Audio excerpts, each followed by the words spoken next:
हाय, hello, नमस्कार, good morning. मी नेहा तुमचं स्वागत करते माझ्या न्यू व्लॉगमध्ये. तर आज सकाळी-सकाळी मम्मीचं काम कसं वाढवायचं याचा विचार मॅडम करत होत्या. म्हटलं मॅडम विचार करताय तोपर्यंत आपण आपली बाकीची कामे उरकून घेऊया. त्यानंतर आजकाल सेल्फी कॅमेरा ओपन केला की मॅडमला लगेच सर्वांना हाय करायचं असतं. आजचा मेनू होता मेथीची भाजी आणि कोथिंबीरीचे धपाटे. त्यानंतर सर्व स्वयंपाक आवरून भांडी घासून किचन ओटा क्लीन करून घेतला.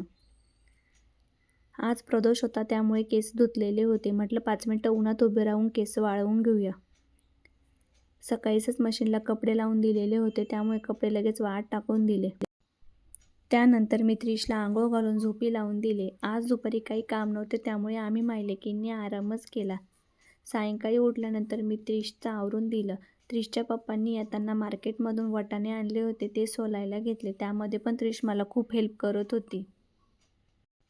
आमच्या इथे बिबट्या आला आहे त्यामुळे रात्री कोणालाच घराबाहेर पडता येत नाही. सर्व जीव मुठीत घेऊनच राहतात ते. तर हा व्लॉग तुम्हाला कसा वाटला नक्की कमेंट करून सांगा. लाईक, शेअर, सबस्क्राईब करायला विसरू नका. बाय, भेटूया नेक्स्ट व्लॉगमध्ये.